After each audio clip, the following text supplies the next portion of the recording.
네, 안녕하세요. 해커스 한국사 안지영입니다.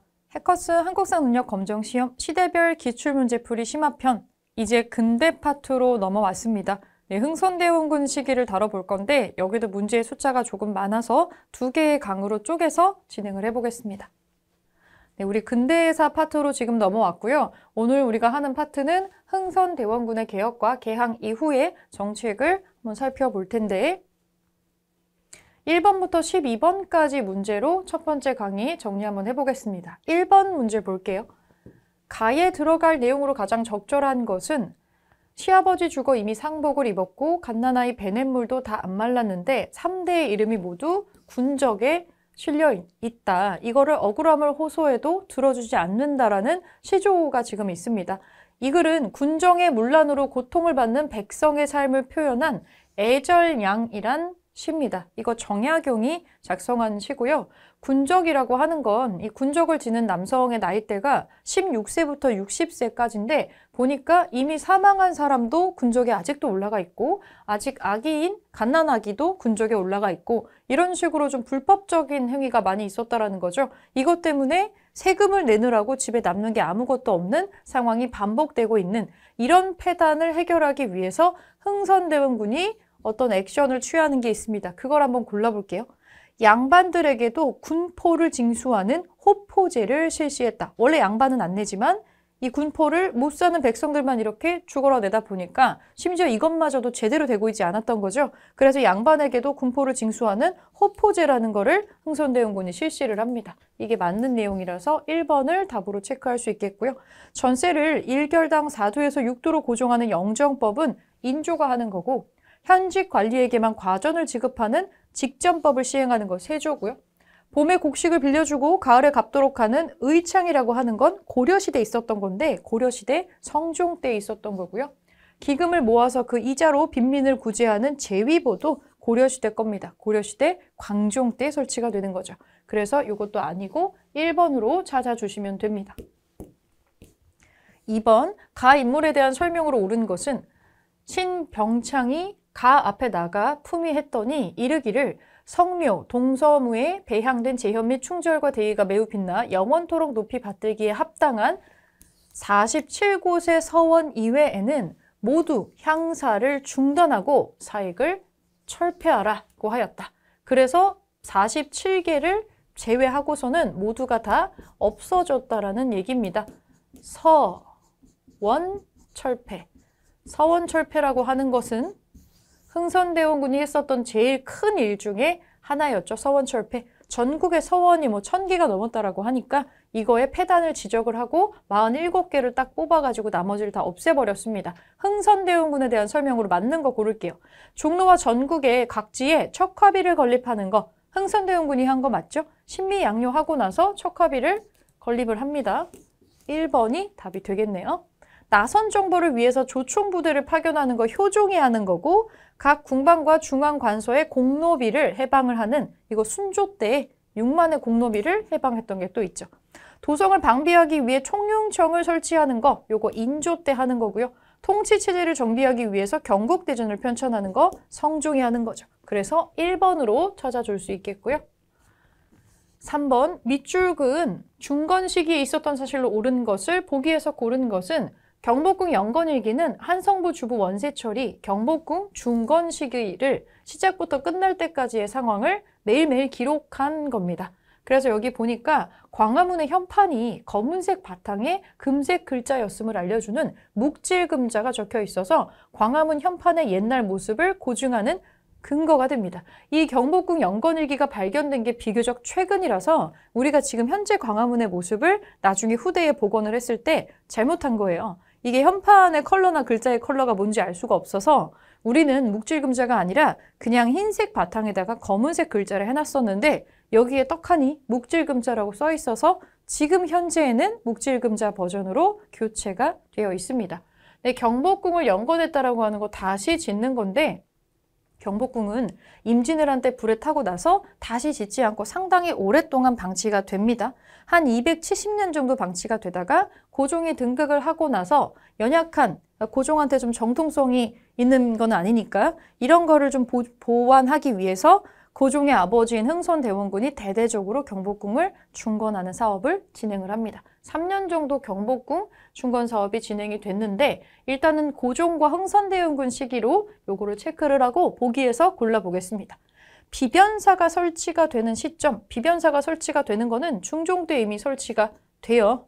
이거 요때 설치되는 거 아니니까 기억에 들어가는 거 지워버리고 사창제라는 거, 환곡의 폐단을 개정하기 위해서 사창제를 설치를 한 거 맞고요. 요 시기에 원납전을 징수를 해서 경복궁 중건에 필요한 대금을 어느 정도 보충하려고 했습니다. 원납전, 너네들이 원에서 내는 기부금이라고 했지만 원에서 내는 양반들이 없었기 때문에 원망하면서 내는 돈이다 라는 별칭을 갖고 있기도 했었죠. 니은하고 디귿이 정답이 되겠고 우선 답은 3번이고요. 대전 통편이 편찬이 되는 것은 정조시기입니다. 그래서 해동시기가 없고 3번으로 답을 골라주시면 돼요. 3번. 4번. 가 법전이 편찬되는 시기에 볼 수 있는 모습으로 가장 적절한 것은 대전 통편 이후에 80년 만에 새롭게 편찬된 법전이다.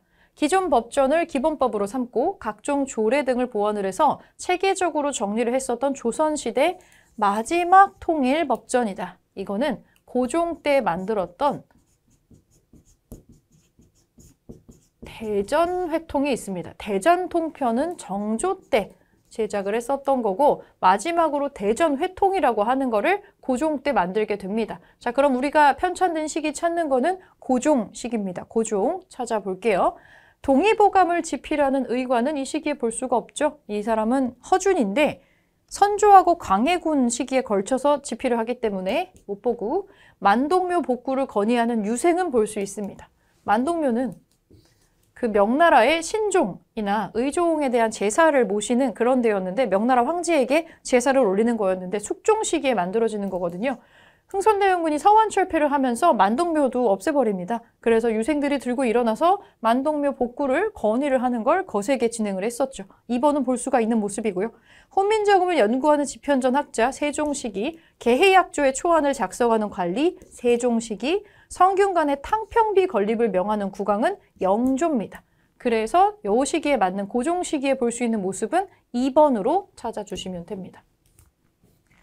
자, 5번 가나 사이에 있었던 걸로 옳은 것은 이거 조금 어려울 수 있었을 것 같아요. 대왕대비 전에 전교하기를 익성군이 어제 입궁하였으니 흥선대원군과 부대 부인의 봉작을 내리는 것을 오늘 중으로 거행하도록 하라.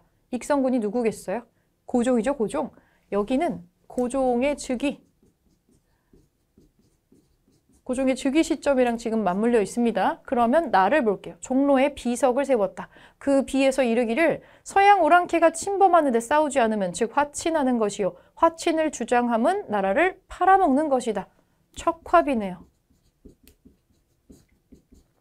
신미양요로 미국을 쫓아내고 나서 이제 요거를 하는 거기 때문에 신미양요가 있었던 1871년 시점으로 요거를 진행을 하게 됩니다. 자, 고종이 즉위했었던 시점은 1863년인데 등극을 하는 시점을 보면 이 사이에 있었던 사실을 지금 찾아라잖아요. 어렵죠? 연도가 별로 차이가 많이 안 나요. 그래서 연도를 외우는 거가 되게 힘들 수 있는데 고종이 왕이 되는 시점이 있고요. 신미양요를 겪는 시점이 있는 거예요. 그냥 사건만 머릿속에 기억을 해주시고 그 사이에 있었던 사건을 머릿속으로 떠올려 보세요. 자, 문제 풀어보겠습니다. 영국이 거문도를 불법적으로 점령을 하였다. 영국이 거문도를 점령하는 이유는 우리가 러시아랑 조금 친해질 것 같으니까 불안해서 이제 거문도를 불법 점령하는 게 나오는데 이거는 나 시기보다 한참 뒤 시기에 나오는 거예요. 우리가 갑신정변 같은 걸 겪고 나면은 이제 좀 러시아랑 접촉을 하려는 액션을 취하게 되는데 그래서 만약에 러시아가 우리나라 정부하고 좀 친해져서 내려올까 봐 겁이 났었던 영국이 거문도를 점령하는 사건을 벌이게 됩니다. 1880년대로 넘어가야 나오는 얘기예요. 나의 이후입니다. 일본의 운요호가 영종도를 공격하였다. 이것 때문에 강화도 조약이 만들어지게 되는데 강화도 조약 자체는 신미양요 뒤에 벌어지는 거니까 나의 이후네요. 아니고 러시아가 용안포에 대한 조차를 요구하였다. 이거는 용안포 사건이라고 불리는 건데 1900년대가 넘어야 나오는 시점이에요. 왜냐면 이거는 그 아관파촌 아시죠? 아관파촌을 하고 나서 우리나라의 왕을 보호하고 있는 대가로 이때 이제 러시아가 굉장히 많은 이권을 가져가게 되는데 저기 용안포나 그 위쪽에 있는 저 북방 쪽에 있는 우리나라의 지도의 한반도의 북쪽에 있는 그 지역에 산림 채굴권을 한 20년어치를 보장해서 가져가게 돼요. 그리고 그것만으로 만족을 하지 않았고 여기에다가 조차를 요구를 하면서 실제로는 남쪽으로 내려와서 세력을 뻗치기 위한 어떤 교두보로서 여기를 욕심을 내기 시작을 하거든요. 이게 용안포 사건입니다. 이 용안포 사건 때문에 만약에 용안포에 러시아 군대가 여기에 주둔을 하기라도 한다면 만주나 이쪽으로 러시아가 진출한다는 뜻이니까 이 만주를 찜해놓고 있었던 일본이 이거를 원하지를 않아가지고 이걸로 엄청 사이가 안 좋아집니다. 안 좋아진 정도가 아니라 어떻게든 러시아가 내려오는 걸 막으려고 용안포 조차 같은 거 하면 안 되는 거 아니야? 이러면서 이 용안포라는 데를 일본이 모두의 항구로 만들려고 해요. 개항장으로 나중에 어찌어찌 바꾸기는 해요. 여기에 러시아 군대가 들어오면 이 만주 진출, 일본의 만주 진출에 문제가 된다고 생각을 하기 때문에 근데 결국에는 이거를 가지고 원하는 결과치를 얻어내지는 못했다라고 보여지고 요거를 겪으면서 러시아랑 일본이 심각하게 사이가 안 좋아지기 시작을 하면서 나중에 러일 전쟁의 하나의 이 요인으로 작용을 하게 됩니다. 러일 전쟁은 1904년, 1905년에 발생을 하는 거잖아요. 상당히 뒷시기로 넘어가는 거라는 거예요. 그러니까 사이에 낄 수가 없고 뒷시기로 나오는 거라고 생각을 해주시면 됩니다. 독일의 상인 오페르트가 남연군의 묘에 도구를 시도를 하였다. 요게 답인데 남연군은 흥선대원군의 아버지예요. 1868년 정도에 있는 건데 이게 되게 어렵죠. 연도가 진짜 몇 개 차이가 안 나는데 자, 머릿속에 이거를 집어 넣어주시면 돼요.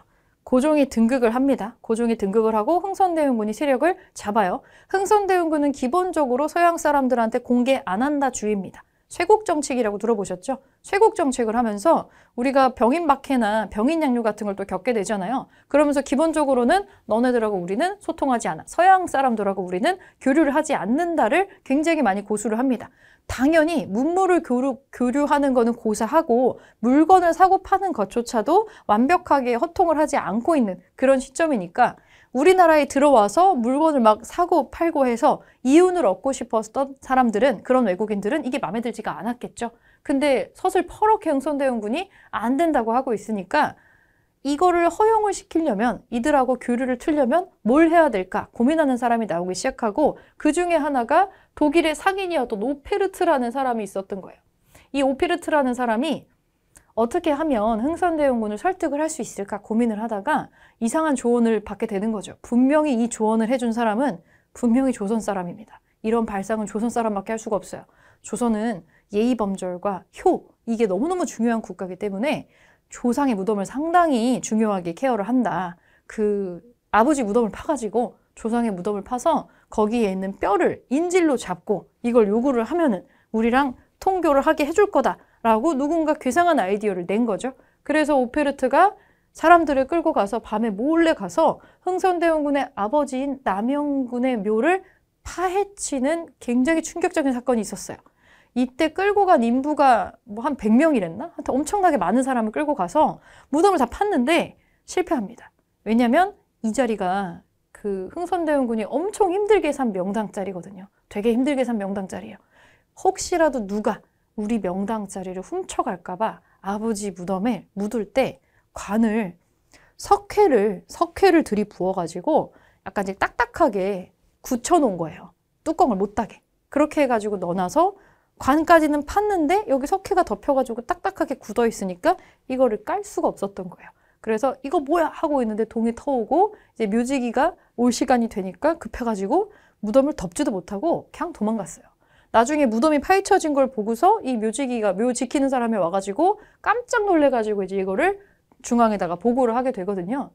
이걸 듣고 흥선대원군이 얼마나 부들부들했겠어요. 근데 오페르트가 가만히 도망이나 가지. 도망가면서 우리가 이렇게까지 할 수밖에 없었던 이유는 너무 쇄국정책을 고집을 하다 보니까 말이 안 통해서 내가 이런 짓까지 한 거 아니냐. 우리 이러지 말고 우리 좋게 말로 서로 소통을 하자라고 하는 얄미운 편지를 또 남기고 가요. 이거 보고 이제 흥선대원군은 완전히 이성의 끈이 끊어져 버립니다.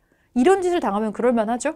그래서 우리는 어떠한 경우에도 허통을 하지 않을 거다라는 서양 사람들하고 우리는 아무것도 하지 않아. 얘네들은 부모도 없는 놈들이다. 이렇게 생각을 해버리고 말아요. 그래서 이 사건을 겪고 나서 미국이 와가지고 어쩌고저쩌고 하면서 우리랑 그 교류를 하자 이렇게 얘기를 해도 안 들리는 거예요. 오페르트 사건 때문에 이미 너무 이미지가 안 좋아져서 그래서 미국도 거절을 하고 식민양요가 터지게 됐던 겁니다. 이걸로 머릿속에 생각을 조금 해주세요. 병인양요가 있고요. 오페르트 사건이 있고 그리고 신미양요가 있어요. 연도로 외우지 말고 그냥 사건의 순서가 요 순서구나 라고 하는 거를 기억을 해주시면 이 사이에 들어가는 사건으로 찝어낼 수가 있습니다. 생각보다 요거를 물어보는 문제가 종종 출제가 되더라고요. 그래서 이거를 연도를 외우면 좋은데 너무 힘드니까 사건의 진행 순서 정도는 머릿속에 흐름을 기억을 해주도록 하겠습니다. 그래서 4번으로 찾으시면 되고요. 미국이 조미수호 통상 조약을 체결하고 나서 푸트공사를 파견하는 거는 미국이랑 조약을 체결하는 게 우리가 서양 국가랑 맺은 것 중에 제일 처음이거든요. 당연히 이 척합이 다음에 나오겠죠. 이거는 지금 교류 안 한다는 건데 연도를 몰라도 뒷시기에 나오겠구나 라는 거를 알 수가 있습니다. 아니죠. 그래서 5번에 4번으로 찾아주시고요. 자, 6번 볼게요. 가 사건에 대한 설명으로 옳은 것은 가를 묘사한 희곡, 조선의 순교자들 발굴, 프랑스 선교사 베르네 주교의 순교를 사실적으로 다룬 조선의 순교자들의 초판 원본이 공개되었다. 베르네 주교는 흥선대원군 집권 시기에 천주교 신자들이 탄압을 받았던 이 사건으로 세남터에서 처형이 됐고 그의 유해는 현재 절두산 순교 성지에 봉안이 되어 있다. 유명한 박해가 있었죠. 병인 박해. 1866년 병인년에 상당히 많은 일이 일어납니다. 대표적인 사건이 병인박해, 이것 때문에 병인양요 일어났고 바로 이 해에 미국의 상선 제너럴 셔먼호가 쳐들어온 것도 있거든요. 이게 신미양요의 원인이 되는 사건이죠. 매우 많은 사건이 일어났었던 연도입니다. 자, 병인박해에 대한 설명으로 맞는 거 고를게요. 황사영 백서 사건이 원인이 되었다. 황사영 백서 사건의 원인이 되지는 않았고 이거는 순조 임금이 즉위하고 나서 신유박해라는 게 있었어요. 그 신유박해를 겪고 나서 황사영이 작성을 하는 겁니다. 여기에 원인이 된 거는 병인박해가 아니라 신유박해. 한 60년쯤 전쯤에 있었던 사건이에요. 아니고 김기수가 수신사로 파견되는 결과를 가져왔다. 이거는 강화도 조약을 맺고 나서의 일입니다. 일본에다가 수신사를 파견을 하게 되죠. 정부가 청군의 출병을 요구하는 계기가 되었다. 이거는 뒷시기에 이모군란 같은 거, 또 동학농민운동 같은 거, 그때 얘기죠. 사태 수습을 위해서 이용태가 안핵사로 파견이 되었다. 이용태가 안핵사로 파견이 되는 거는 농민봉기에 해당하는 거라서 병인박해하고는 상관이 없습니다. 이거는 나중에 고부민란을 해결하는 과정에서 나오는 거죠. 이 동학농민운동으로 이어지는. 로즈 제독의 함대가 강화도를 침입하는 빌미가 되었다. 프랑스의 로즈 제독이 병인박해를 구실로 해서 병인양요라는 거를 일으키죠. 이제 5번이 맞는 얘기가 되겠죠. 6번에 5번입니다. 7번. 밑줄은 이 사건에 대한 설명으로 옳은 것은 온 성의 국민이 모두 울분을 품고 총환과 화살을 어지러이 발사하였으며 사생을 잇고 위협을 무릅쓰는 자가 없었으니 무릅쓰지 않는 자가 없었으니 반드시 오랑캐를 도륙하고야 말 태세였습니다. 화선으로 불길을 옮겨붙게 함으로써 모조리 죽여서 살아남은 종자가 없게 되었다 라고 하고 있고 오랑캐라고 묘사를 한 거 보니까 우리나라 사람 아니겠죠? 자, 이 사건 해설 자료는 이 자료는 환제집의 일부이고 평양의 군민들이 대동단결을 해서 이 대동강에서 이양선을 격침한 사건의 전말을 서술한 것이다. 이때 당시에 평양 감사로 갔었던 사람이 박규수가 있는데 조정에 올린 장계를 통해서 이 상황이 어땠는지를 볼 수가 있습니다. 평양 쪽으로 넘어왔었던 이 이양선, 서양의 배입니다. 이양선, 모양이 이상한 배. 이 이양선은 미국의 상선인 제너럴 셔먼호입니다. 그래서 이 사건을 제너럴 셔먼호 사건이라고 해요. 원래는 그냥 들어왔을 때 잘못 왔다고 생각을 하고 우리가 먹을 거랑 물을 줘서 그냥 가셔라 이렇게 얘기를 했는데 이거를 듣지 않고 약간의 겁박을 했던 것 같아요. 그러면서 우리나라 사람들을 화나게 했고 약간의 만행을 저지르게 되면서 평양의 이 군민들과 그리고 이 평양 감사까지 전부 합쳐가지고 그 불에 붙은 집단을 불을 붙여가지고 이걸 배를 띄워서 옮겨붙게 해가지고 가라앉힌 사건이 있었어요. 되게 충격적인 사건이 있었는데 이 사건에 대한 설명으로 맞는 거 고르시면 됩니다. 신유박해가 원인이 되어서 발생을 한 거는 순조 때 천주교 박해 중에 하나죠. 이것 때문에 발생한 거는 황사영 백서 사건이 있고요.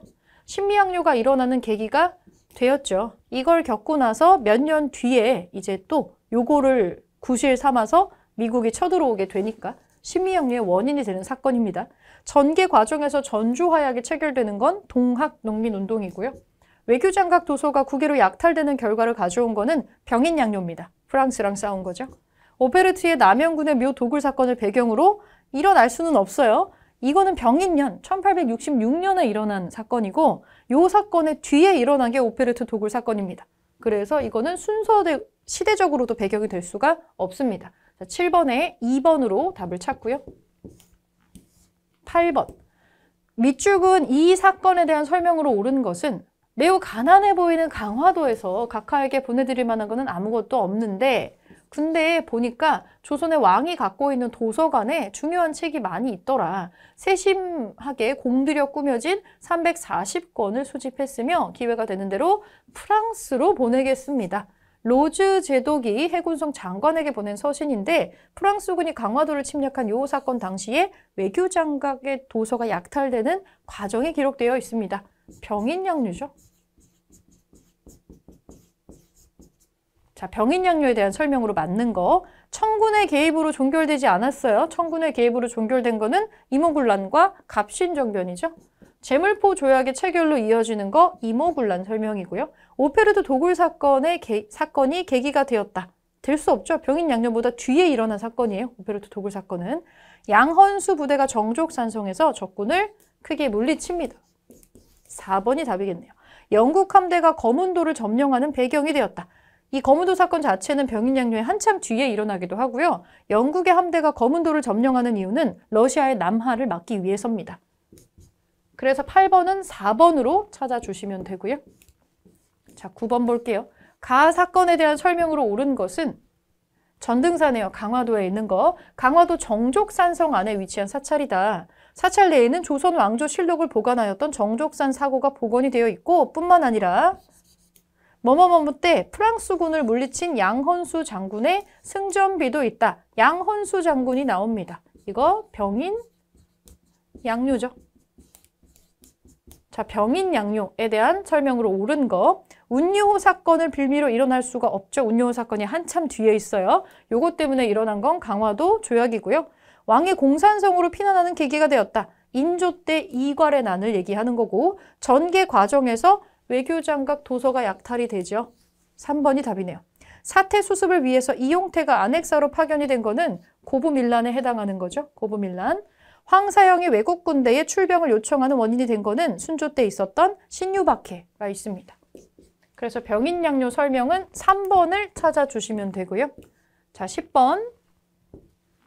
가나 사이 시기에 있었던 사실로 옳은 것은 가를 먼저 볼게요. 정족산성의 수성장 양헌수가 보내온 보고에 의하면 우리 군사가 잠입한 사실을 적들이 알지 못했다. 그래서 매복을 해서 총탄을 다다다다 부었다고 되어 있습니다. 정족산성에서 양헌수 장군이 어떤 적군을 향해서 매복에 성공을 해서 두두두두 하고 있는 장면이 묘사가 되고 있네요. 이 가에 해당하는 거는 병인양요입니다. 병인양요. 병인년에 일어났었던 병인양요고요. 나를 보겠습니다. 미국 배가 다시 항구로 들어와서 광성진을 습격하여 함락시켰는데 어제연이 힘껏 싸우다가 목숨을 바쳤다. 블라블라블라. 어제연과 미국, 강화 이런 게 나오는 걸로 봐서는 이것은 신미양요군요. 미국이랑 싸웠던 신미양요입니다. 얼마 차이가 지금 나지 않는 상황인데 이 사이에 뭐가 들어갈 수 있느냐. 여기에 있는 거를 골라보는 겁니다. 연도 차이가 크게 안 나서 굉장히 어렵게 느껴질 수 있지만 제가 아까 어떤 문제를 풀면서 연도를 외우지 마시고 사건의 진척 관계를 보라고 했었어요. 찾아볼게요.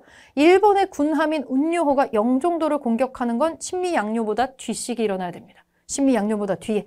이것 때문에 우리가 강화도 조약을 맺게 되잖아요. 나의 이후고요. 오페르트가 남연군 묘의 도구를 시도하는 거 이 사이에 낄 수 있어요. 병인양요가 터지고 나서 그리고 오페르트 도굴 사건이 있고 이것 때문에 우리가 미국이랑도 이 교류하는 거 거부했던 건데 그래서 신미양요가 또 터지잖아요. 그래서 순서상으로는 병인양요, 오페르트, 신미양요 이렇게 들어갈 수가 있어서 요거 사이에 낄 수 있습니다. 2번 골라주시면 돼요. 마젠창과 멜렌도르프가 고문으로 파견되는 거는 이모군란 이후에 벌어지는 시점이고 한참 뒤입니다. 전혀 상관이 없어요. 여기는 영국군이 러시아를 견제하기 위해서 거문도를 점령하는 거문도 사건도 이거의 뒷시기에 일어나는 일입니다. 1880년대 뒤로 넘어가야 돼요. 황사영이 외국 군대에 출병을 요청하는 백서를 작성하는 것은 신유박해 때문입니다. 신유박해. 가의 이전 시기죠. 순조 시기니까. 그래서 사이에 낄 수 있는 사건 2번으로 골라주시면 됩니다. 11번 빈출 마크 붙어 있네요. 자주 나오는 문제. 이 척화비는 자연석의 비문을 새긴 것이 특징입니다. 척화비는 제너럴 셔머노 사건을 구실로 일어난 신, 미, 양, 요가 있었죠. 미국이랑 싸운 요거 이후에 전국 각지에 세워졌다. 자, 신미양요에 대한 설명으로 맞는 거 고를게요. 청군의 개입으로 종결되지 않았어요. 청군의 개입으로 종결된 거는 뒤에 언급될 이모군란이나 갑신정변이고요. 외교장각의 도서가 약탈되는 건 병인양요죠. 신미양요가 아니라. 에도막부에 통신사가 파견되는 계기가 될 수가 없죠. 이거 한참 이전인데 이거는 우리 임진왜란 이후에 이제 다시 국교를 재개하는 과정에서 파견한 사절단을 이 조선통신사라고 하는 건데 여기랑 전혀 관계가 없는 얘기고요. 사태 수습을 위해서 박규수가 안핵사로 파견이 된 거는 진주밀란, 임술농민봉기의 일입니다. 철종시기 일이죠. 전개 과정에서 어제현 부대가 광선보에서 항전을 했지만 어제현 장군도 여기서 사망을 하죠. 5번이 신미양요에 맞는 설명이네요. 마지막 12번. 가 사건 이후에 일어난 사실로 옳은 것은 3년 전 우리나라에 전시한 어제현 장군의 수자기를 찍은 사진이야. 어제현 장군은 미국의 강화도를 침략한 신미양요죠. 신미양요. 장군의 깃발을 이때 약탈을 당합니다. 자, 신미양요. 요 신미양요 이후에 일어난 사실로 맞는 거 고를게요. 의궤를 비롯한 외교장각의 도서가 약탈된 거는 신미양요보다 먼저 있었던 병인양요 때였죠. 홍경래 등이 난을 일으켜서 정주성을 점령하는 거는 홍경래의 난인데 한참 앞서서 있었잖아요. 순조 시기에 있었던 사건. 종로를 비롯한 전국 각지에 척화비가 건립이 되는 거 신미양요를 하고 나서 그 뒤에 세우게 되죠. 요거는 맞는 얘기. 제너럴 셔머노가 대동강 유역에서 통상을 요구하면서 들어온 사건은 신미양요가 발생하는 원인이 되는 사건이고 병인년에 일어나는 사건입니다. 이전이네요. 황사영이 외국 군대에 출병을 요청하는 백서를 작성하는 것은 순조 때, 순조 주기 초반에 신유박해 때문에 했었던 액션입니다. 그래서 신미양요 뒤에 일어난 사실로 맞는 거는 척화비를 세웠다라는 걸로 3번을 골라주시면 되겠습니다. 네, 여기까지 문제를 풀고요. 다음 시간에 13번부터 24번까지 풀겠습니다.